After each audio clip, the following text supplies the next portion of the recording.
In our world, there are places designed not just to hold people, but to make them disappear from the outside world entirely. These are the super maximum security prisons, often called supermax facilities. They are built for a very specific type of person, not your everyday criminal, but individuals deemed so dangerous, so disruptive, or such a high risk for escape that normal prisons simply cannot contain them. The idea is to create a place so controlled, so isolated, that it removes any possibility of causing harm, either to others or to the order of the prison system itself. These institutions represent the final stop in the justice system, a one-way street for those who have proven they cannot function anywhere else.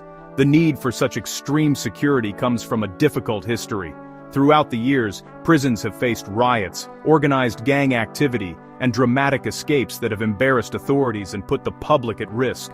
Wardens and governments realized that a small number of inmates were often responsible for a large amount of the chaos. These were the leaders, the influencers, the ones who could turn a standard prison yard into their personal kingdom.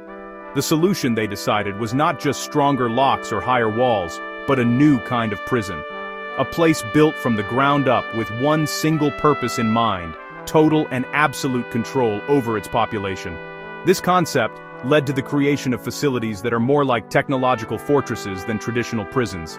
They are often located in the middle of nowhere, far from cities and towns, making any thought of outside help or a quick getaway a complete fantasy. The design philosophy is simple: minimize human contact and maximize surveillance. Every door, every meal, every movement is tracked and controlled by technology, and a small, highly trained group of officers. It's a world built to prevent the unexpected, to eliminate variables, and to ensure that the people sent there stay there, quietly and without incident, for the remainder of their sentences. The very existence of these places raises some difficult questions for us. We tell ourselves that prisons are for rehabilitation, for giving people a chance to change, but these supermax facilities seem to have a different goal. They're about incapacitation, about warehousing human beings who are considered beyond repair. They are the physical embodiment of a society's decision to give up on certain individuals. As we look inside these concrete and steel worlds, we are forced to wonder about the line between necessary security and a form of punishment that goes beyond just a loss of freedom. It's a strange and unsettling corner of our justice system. Deep in the high desert of Colorado, surrounded by miles of empty, rugged terrain, sits the United States Penitentiary Administrative Maximum Facility. It's better known by a more chilling name, ADX Florence. Often called the Alcatraz of the Rockies, it is widely considered the most secure prison on the planet. Since it opened its doors in 1994, it has had one clear mission: to hold the inmates that the American federal prison system cannot handle anywhere else. This isn't a place for rehabilitation, it's a place designed to make sure that its inhabitants never again pose a threat to anyone inside or outside prison walls. The security at ADX Florence is unlike anything you would find in a normal prison. The entire facility is a web of technology and architecture designed for ultimate control.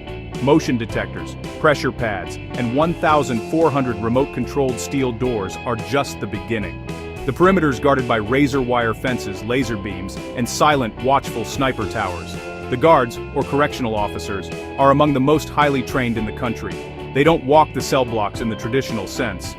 Instead, they monitor the prisoners from a central control room, observing them through cameras and communicating through speakers. Human interaction is kept to an absolute, bare minimum. The prison's design itself is a security feature. The buildings are positioned so that inmates can never see outside the prison walls, only the sky and the rooftops of other buildings. This creates a profound sense of isolation, cutting them off from the wider world. The cells, where prisoners spend at least 23 hours a day, are made almost entirely of reinforced concrete. The bed, the desk, and the stool are all molded concrete structures. Even the shower and the toilet are combined into a single unit. The only window is a small 4-inch wide slit, angled upwards so they can only see a sliver of the sky. This environment is what makes ADX Florence so different. In a regular prison, there is a social structure, a yard, a mess hall. There are opportunities for interaction, for conflict, for life to happen. At ADX Florence, all of that is stripped away. The prison is designed to break down gangs and prevent any form of organized activity. Communication between inmates is nearly impossible. They are sealed in their individual pods, living in a world of silence and solitude. It is a system of sensory deprivation, engineered to make escape not just physically difficult, but mentally unthinkable. Life for an inmate at ADX Florence is a routine of extreme monotony and isolation. The day begins and ends in a 7 by 12 foot concrete cell. For 23 hours a day, this small space is their entire world. Meals are delivered by guards through a small slot in the cell door, ensuring there is no physical contact. There is no communal dining hall, no shared meals. The food is eaten alone, in the same room where they sleep and pass the long hours. This solitary existence is the core of the punishment, designed to prevent any form of communication or conspiracy with other inmates. Even the 1 hour of recreation outside the cell is a solitary affair. Inmates are escorted, often in full restraints, to an individual outdoor cage, slightly larger than their cell. It's often called the dog run. This concrete pit has high walls and is covered by a metal grill, offering a small view of the sky but nothing else. Here they can walk in small circles or do exercises alone. There is no equipment, no basketball, no group activities. This carefully managed hour is the only break from the confines of their cell, yet it offers little relief from the crushing loneliness of their daily reality. The staff at ADX Florence operate in a world that is just as controlled, though from the other side of the steel doors. Correctional officers spend their shifts in secure control rooms, known as bubbles, monitoring banks of screens that show live feeds from cameras throughout the facility. They control every door, every gate, and every speaker system remotely. Their job is less about physical confrontation, and more about constant, vigilant observation. The psychological toll on the staff can be immense, as they work in a high-stress environment built on the principle of zero tolerance and constant suspicion. ADX Florence has housed some of the most infamous criminals in recent history, which is why its security is so legendary. Its roster has included Ted Kaczynski, the Unabomber, Ramzi Youssef, who masterminded the 1993 World Trade Center bombing, and Joaquin El Chapo Guzman, the notorious leader of the Sinaloa drug cartel. These are individuals who have a history of violence, escape, or leading powerful criminal organizations from behind bars. The presence of such high-profile figures reinforces the prison's purpose to be a place from which no one, no matter how clever or powerful, can ever hope to escape.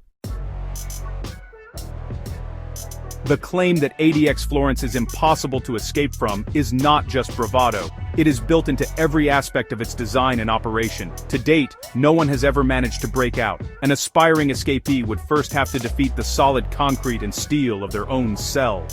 Then they would need to get past the 1,400 remote-controlled doors, all monitored from a central hub. They would have to bypass the motion detectors, pressure pads, and laser wire fences, all while avoiding the watchful eyes of guards in heavily armed towers. The prison's remote location in the Colorado mountains adds a final, natural barrier, making any escape attempt a suicide mission. The debate around supermax prisons like ADX Florence is a complex one. Proponents argue that they are absolutely necessary for public safety. They point to the chaos and violence that a handful of dangerous inmates can cause in lower security prisons. For them, ADX is the only viable solution for managing criminals who have proven they are a persistent threat to society and the prison system itself.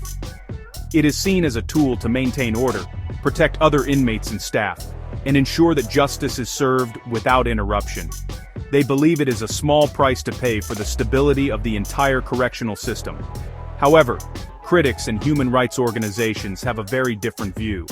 They argue that the conditions inside ADX Florence amount to cruel and unusual punishment. The extreme isolation and lack of human contact can lead to severe psychological damage, including depression, hallucinations, and self-harm. They question whether a system that intentionally deprives people of sensory stimulation and social interaction is truly just. To them, these facilities are not just prisons, they are modern-day dungeons that warehouse individuals in conditions that many would consider a form of torture, regardless of the crimes they committed.